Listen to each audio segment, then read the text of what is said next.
It takes more than hearing the phrase mob programming and showing up at the next meeting with pitchforks and torches to be a great software engineer. This is episode 382 of the Soft Skills Engineering Podcast. I'm your host, Jamison Dance. I'm your host, Dave Smith. Soft Skills Engineering is a weekly advice show about all the non-technical things that go into the technical field of software development, like accidentally bringing tar and feathers and then having to set them down sheepishly when you come into the meeting and everyone's just, oh, mob, it means we program together. Oh. I thought we were going to choose a new JavaScript framework. Yeah. Mob programming is what happens in like Hacker News threads, I think. Yeah, for sure. All right. Shall I thank our sponsor? Please. This episode is sponsored by Compiler, an original podcast from Red Hat discussing tech topics, big, small, and strange. You'll hear more about them in the middle of our show. Please check out Compiler. You want to thank our patrons, Jamison? I absolutely do. Thank you to Nick Cantor, Braden Keynes, John Grant, Travis, Nick Hathaway, Jonathan King, Ragnar, WebTow Awesome End-to-End Testing, Will Angel, Ira Chan, Monkey Face Emoji, Patreon.com We're Hiring, Craig Motlin, The Stochastic Parrot, Owen Shardle, Jenny Kim, Cody Sale, if you would like to join this illustrious wait, not yet, Ken C. Dodds, Valentina Datafold, Santa Hopar, TheComputerScienceBook.com, Trash Panda, Never is not just a crater on Mars, I like chicken, I like liver, Meow Mix, please deliver, full stack, contractor looking for job, corp to corp, and typehero.dev. Thank you. Thank you so much to these entities of some kind, or concepts, or string of characters is really all we know them by. Yeah. If you want to join them, you can go to softskills.audio and click support us on Patreon. And any amount will get you an invite to our Slack team, and any amount above whatever the number says will get you a shout out either one time or weekly to demonstrate our undying gratitude and deep admiration for you. So here's a spoiler for next month. I noticed in advance that the full-time contractor looking for job corp to corp has found a job. So congratulations. Next month it will change. They owe it all to anonymously advertising on our show. Looking for a job to corp, and there's no way you will ever be able to know who I am. But you'll know I have taste because I'm a patron of the show. Yes. Dave, do you want to read our first question? No, I want to read a follow-up from a previous question. Oh, okay. Do you want to read the first thing that's after thank our patrons? Yes, that's what I want to do. Board? That's exactly. How did you know? That is exactly what I was thinking about doing. Instinct built up over 7 years of doing this. Okay, this comes from a listener who took our advice or didn't. I don't know. We'll find out. In episode 313, that's like a year and a half ago, where it says, "Hello. Writing in to follow up on my question back in episode 313, Parents Are Fighting. Thank you for your advice, and I'm pretty sure Dave's guess on which company was correct. This was at Amazon." Yes! I guessed correctly. Wait, what was the question? The question was, I am trying to get a promotion, but the principal engineer in my organization is blocking it, and my manager can do nothing my manager about it. wants, my manager supports me, this principal engineer doesn't, and they win. So what do I do? The PE wins. Okay, let's keep reading. I took your advice and sat down with both my manager and the PE and found out that the PE didn't think I had, quote, respect for engineering work that came before me, specifically because I had suggested we standardize on a single testing framework instead of 3 in one code base. Afterward, my manager fairly bluntly told me that the PE would not let it go, and I would not be getting a promotion as long as the PE still worked in the org. Apparently, word to the grapevine was that he had been blocking promotions for years for anyone who had been at technical odds with him. It was up to me if I wanted to wait it out or not. So I quit, again. Later, I heard from my ex-manager that there was a reorg, and the problematic PE was booted out the door shortly after. And what do you know, the promotions have started flowing again. So unfortunately, this seems to have been a case of a bad cog in the machine. Oh, man. Well, there you go. But the machine eventually identified the bad cog and replaced it with a good cog. Yeah, that's a good call out because the machine worked. The cogs, the individual cogs, it's kind of, I don't know. Who cares if the individual cogs work? The machine kept working, you know? That's the important thing. Above all individual human value, the machine must keep working. Well, yeah, I guess that's my point. Like the machine is optimized to make the machine work. And sometimes you can't make a machine without smashing a few cogs, I think is the phrase. Sometimes, yeah. Right. Sometimes it's To make cogs a machine smashing omelet. other cogs. I don't know. Yeah. Were you about to say you I didn't have to break some cogs to make a machine omelet? Yeah, that's what I was trying. Yeah, I was going for a can't make an omelet without breaking a few eggs. Yeah. Just confusing metaphors, as is my want to do. Respect for engineering. I didn't have respect for engineering work that came before me. I mean, that has to mean stuff that the PE did, right? Like, there's no other way I can Yeah. respect for the work that I did, the person who is blocking your promotion. I chose to put in 3 different testing frameworks. Yes. And you showed a lack of respect for my decision. For my mistakes. I mean, decisions. Well, I'd be interested to know how long. Do you feel like it was the right choice to quit? I mean, obviously you can't make this person leave, and I wonder how long you would have had to wait for it to come around. Thank you for the feedback, though. It's really good to hear how it went. Yeah. And always good to hear that Dave was right. It's one of my favorite things. Mine too. Oh, nice. Okay, Dave, should I read our first question now? Go for it. This is from an anonymous listener who says, there aren't a lot of engineering management growth resources in my company. It's a relatively small company with about 50 engineers. My manager doesn't have time to properly mentor me, and I'm not sure I would want him to because I feel like his advice isn't always the best. Where can I go for management, mentorship, or other learning resources? Is it worth exploring non-engineering managers on other teams, or learning or leaning more on my peers? Or should I be looking for outside advice? Yes, management mentorship. There is not a lot of this out there that not a lot relative to other kinds of mentorship for individual contributor developers. Yeah. There's some weird things here. A relatively small company with about 15 engineers. I guess relatively is the key word here because it's all relative, but that doesn't sound too small.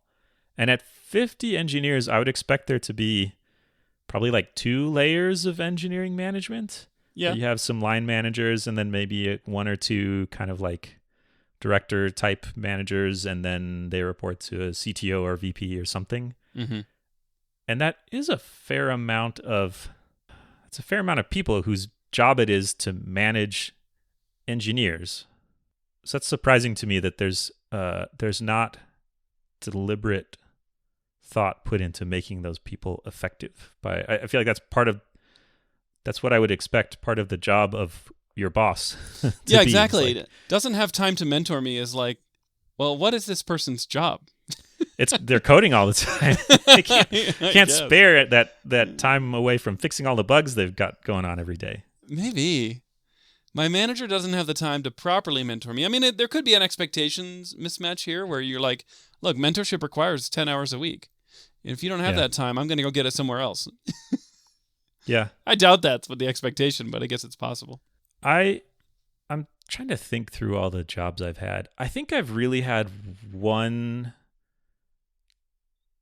I'm probably forgetting people right now, but I think I've really only had one manager who I felt like did a really good job mentoring me as an engineering leader. Mm-hmm. And what is my point in saying this? It's rare? I think it's rare. That's my point, I guess. It shouldn't be, because that's a big part of the work. That's how you amplify your impact as a leader of managers, is you help them get better. But for some reason, it doesn't happen that often. Yeah.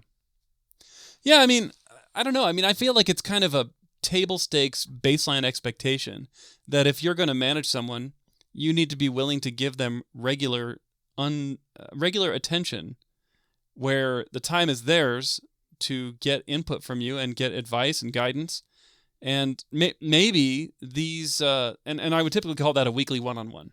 You know, with everybody who reports to me, I dedicate a weekly time to each of them that is just theirs.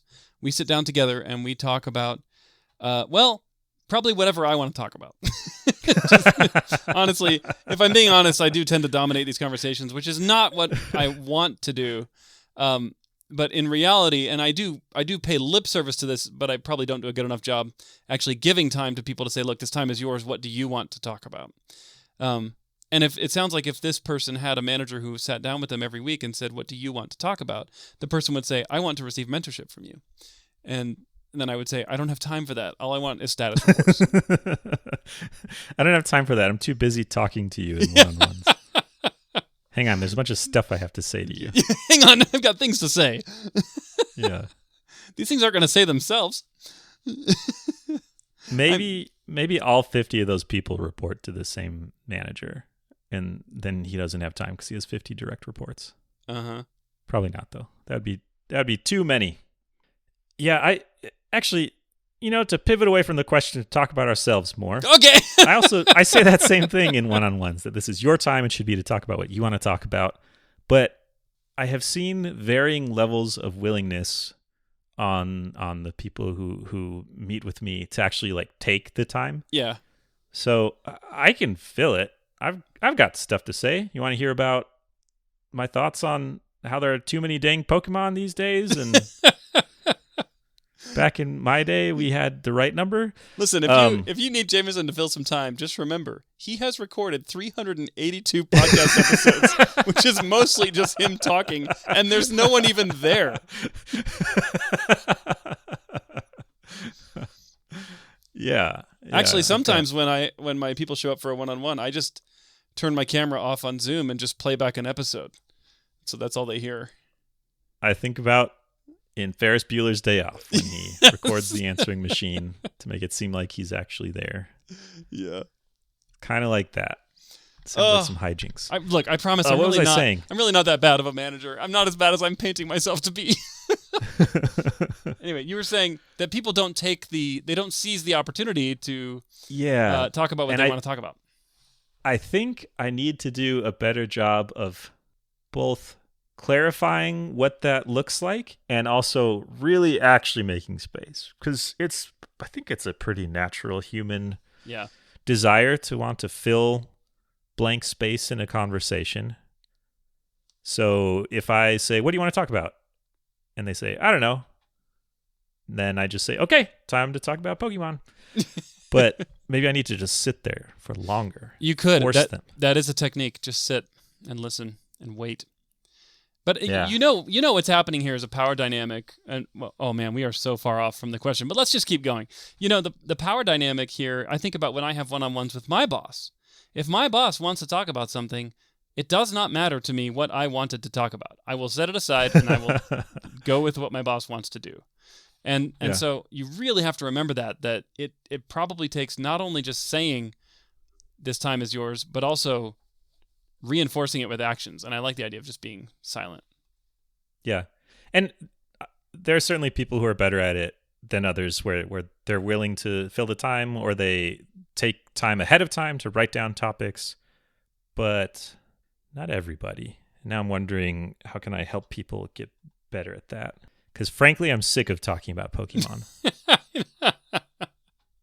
So is everyone else. Yeah, I mean, so I guess what we're saying to this question asker is that it is actually your manager's job to mentor you. And however, you might have a different expectation of what mentorship looks like in actual actions than your boss does. And so maybe you need to sit down and say, okay, I said the word mentorship, but here's what I'm actually looking for, and spell it out and be deliberate.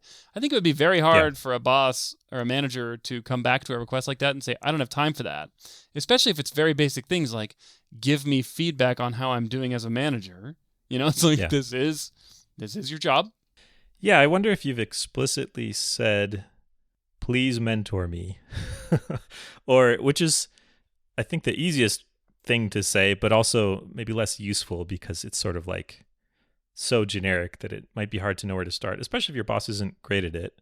But like all feedback related things, it's easier if you ask more specific questions. So if you ask, do you have any feedback on that presentation that I gave that you attended? Or I don't know, the more specific you can make it, the better it'll be. Yeah. And even if their advice isn't the best, you will get insight into what they think, or at least what they're willing to say to you. Which is helpful. So maybe not directly mentorship, but something.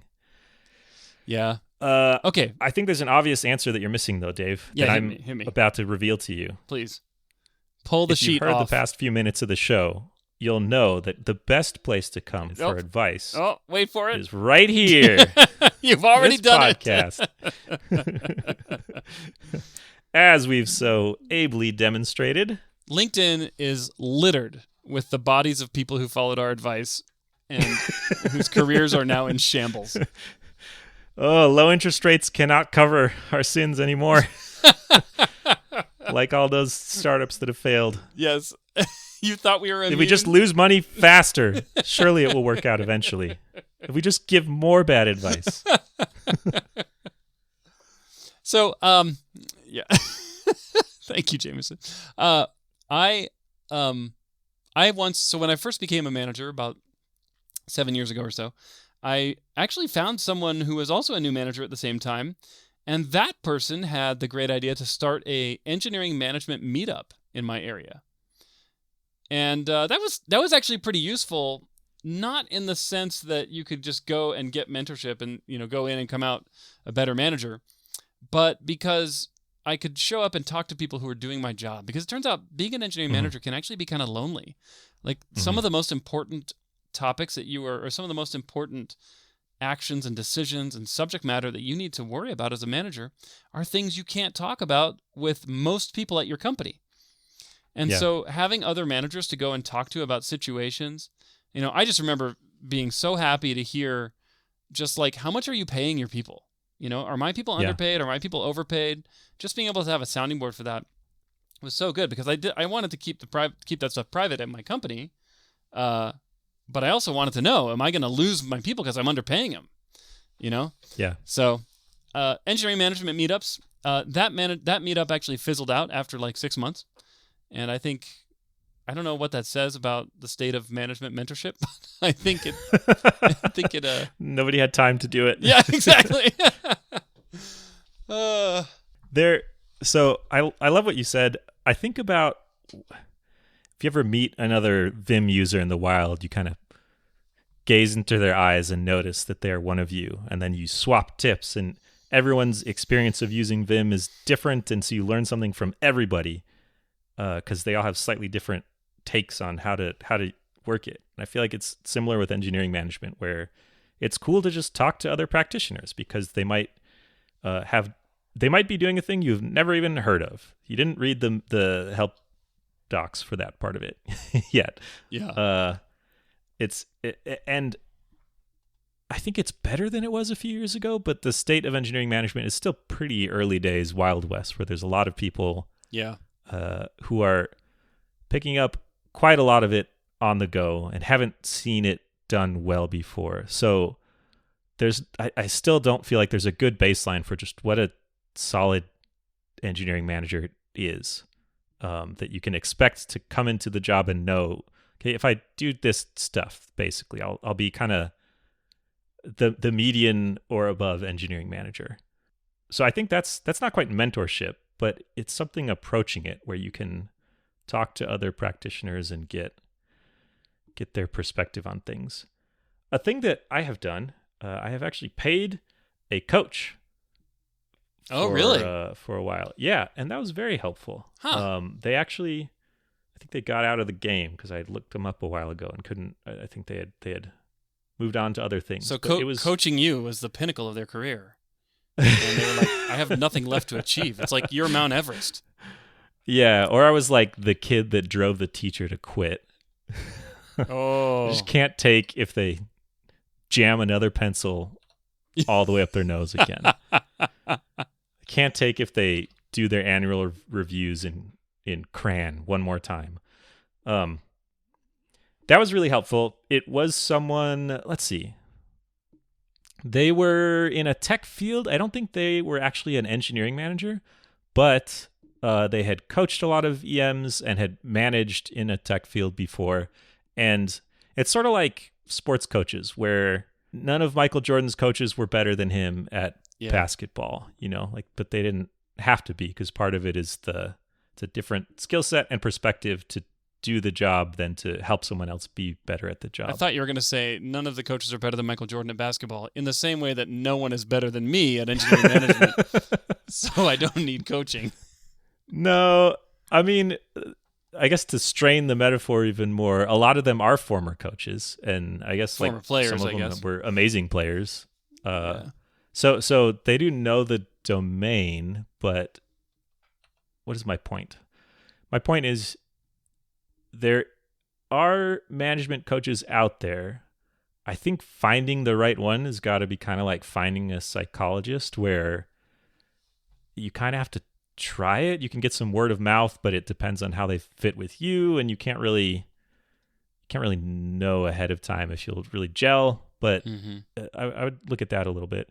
There are also some engineering manager, like I'm in a Slack team community thing for engineering managers. I think I'm actually in a couple of them. So there are some groups out there that have been helpful for bouncing ideas off of peers and things like that. Yeah.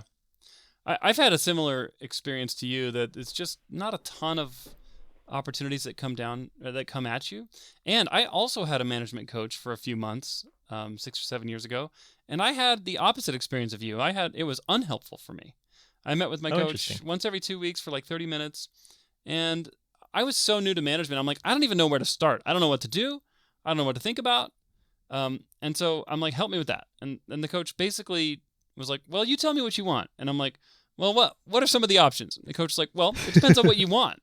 I'm like, no, this is like a restaurant with no menu. It was frustrating. So I think in the end I got some ideas, but ultimately it just came down to spending more time doing the job and then being surprised about the things you weren't doing. And then you are your own best mentor by failing. Your past self teaches you what you're doing wrong. Yeah. I think I'll add in the show notes the link to this group. I think it's public, so I think I'm not outing anything. Yeah, that would be good. Well, have we answered the question? I think so. Good luck finding mentorship. And if you don't worry. Most people don't have it anyway. Dave, can we have an honest, natural conversation about a podcast from Red Hat called Compiler? Yes. Red Hat Compiler is a really cool podcast. It's from the people at Red Hat, which is a company I've admired for literally 20 years. Red Hat employs a bunch of really interesting people, everything from actual compiler developers to engineering managers. Listening to them share their perspectives over the years has been eye-opening for me. I really liked the recent episode in Defensive Legacy, where they talked to some experts about how you dig through old legacy systems. It feels a little bit like code archaeology, where you're trying to piece together truths about the past from these artifacts that you have. It's fascinating to listen to. Yeah, they also have a series on software technology stacks, describing databases, programming languages, front-end frameworks, back-end technologies, and even test frameworks. Their production value is so good, too. Like, put us to shame good. Yes, it's like what we aspire to be. Listen to Compiler from Red Hat anywhere you listen to podcasts. Shall I read our next question? Please. An anonymous listener writes, a recent episode mentioned awkward Zoom silences. My experience is the exact opposite. I recently switched teams at the same company. This new team has a Zoom room open for the entire workday. The first person to start their day begins the Zoom, and the last to leave ends the meeting. They do, quote, mob programming, using a command line tool that switches users every few minutes along with all the strict rules of extreme programming, a driver, navigator, etc. But they also do everything in groups. Story refinement, diagrams, documentation, everything. Live collab, all day, every day. I'm 1 month into this transfer, but worried that it isn't a good fit and that I have made a horrible mistake. All the other engineers here rave about how this is the greatest thing ever. Am I the weirdo for not liking it? I feel like I am of split mind to only either speak or type, but not both, and have not yet rediscovered my coding flow. Mostly, I just wanted to roll a perception check with you. Am I the weirdo for not liking all this collaboration and 100% zooming? Or would this workflow drive most other engineers mad as well? Any pep talk about sticking it out would be appreciated. Oh, this is unusual. Huh. Yeah. I mean, I think I've talked about this on the show before. I have done that Zoom room open for the workday thing, but it hasn't been like, everyone, come work together. It's more like, if you want to hang out while you work, and optionally you can like work together with people in here, then hop in. Yeah. So it's been a little bit, it was more like a tool to combat loneliness than a way to get the whole team working together on the same thing. Mm-hmm. So pretty different from this. Yeah. I have never worked in this kind of extreme collaboration. The closest I've come is in person in a shared office with like 4 or 5 people in the same room. Is extreme programming the Kent Beck thing? Yeah. Yeah, extreme programming explained. Kent Beck. I've never worked in an extreme programming shop. Yeah. I think I would hate it. I think I would hate the default mode of working to be pair programming. Yeah. Or mob programming. I really do like coming together and then splitting apart to kind of work on stuff, and then coming together to show it off and give feedback and get feedback, and then splitting apart. I feel like I can get into a flow state like that much more easily than I can if I'm working with someone all day every day. But I know people. I mean, I'm thinking of one specific person who worked in a place that was all paired programming all the time, and they loved it. Mm-hmm. And I'm thinking of other people I have known who are more inclined to pair program, where they like to do it more. So I think it varies. What's the word I'm looking for?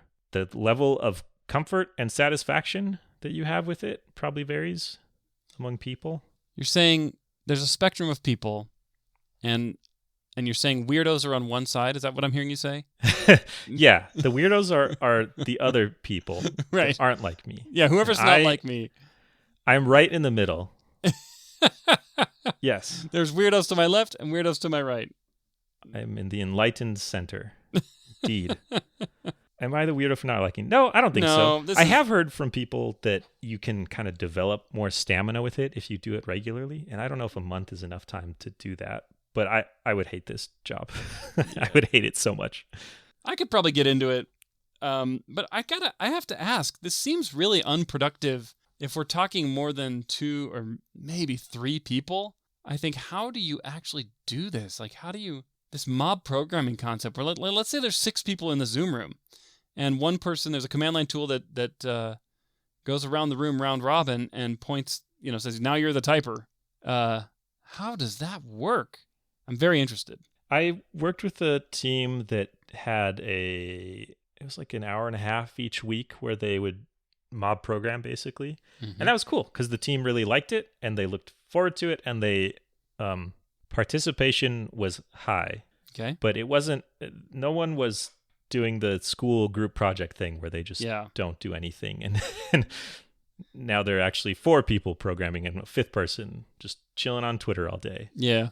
Yeah, I could see a concentrated bout of this for like an hour and a half or 2 hours once a week. Yeah. It would be fun and exciting. That's something I would look forward to. Probably lots of good learning opportunities. But 40 hours a week sounds not only exhausting, but also counterproductive. Yeah. What I would do is quit, first of all. But if I didn't want to do that, I would stick it out for another month or 2 and see if my stamina got built up, because this would be such a drastic change from how I am used to working that I know I would not just jump into it and immediately succeed. Yeah. And then if you still don't love it, I think you have 2 options, one of which is to quit. And the other one I already mentioned, which is if there's 7 people programming together, it's kind of hard to tell if there are only 6 actually participating or not.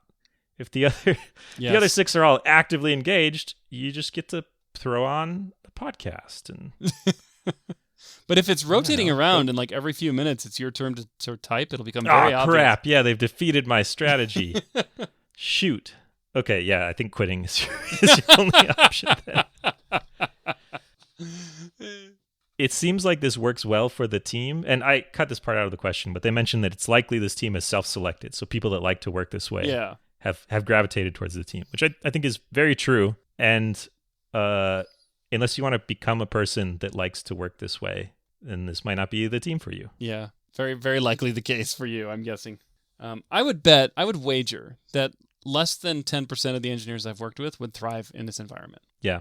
Yeah, I think the people I know that have or would stick out in my head because they're unique in that aspect. Yeah. Well, quit your job. We're giving the advice. Or sabotage it. Convince the whole team this is a bad way to work. You must drive wedges in between them so they retreat to their private Zooms, back to their lonely editor by themselves. Yep, back where they belong. Pull a worm tongue and start whispering into your boss's ear. Yeah. My lord, see how few programmers are typing at the same time.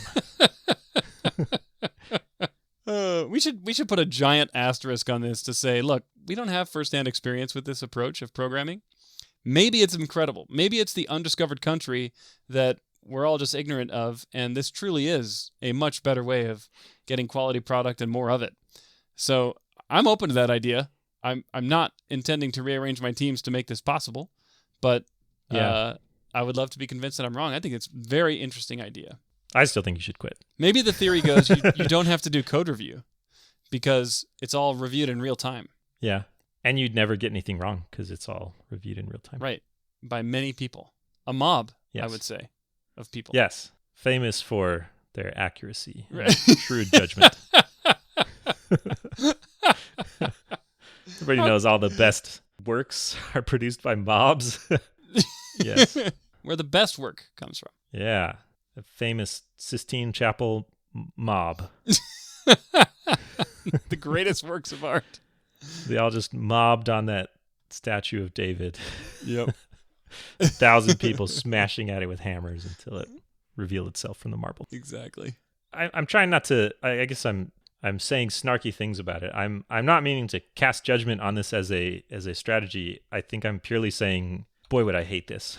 So even if it is a better way of working, that's like saying if I hold my breath all day, then I will live longer. Like if I could, I guess, cool, but then I would be sad. And that's sad. Jamison is not really any of our goals. Good. Well, I'm happy because I'm talking to you, Dave. My goal is achieved. Goals achieved. Speaking of goals, should we, has this question been answered? I think so. Yeah. All right. I think it has. What can people do if they want their own questions answered, Dave? Go to softskills.audio and click the Ask a Question button where you can fill out our form. And we want to say thank you to everyone who does that every week. We love reading your questions, and many of you have responded to our call to action to give follow-ups or feedback on previous questions. Thank you. We will read these on the show as we find time and appropriate subject matter. Thank you for sending those in from the bottom of our heart. We really appreciate it. Yeah, thank you. And thank you for listening. We will catch you next week.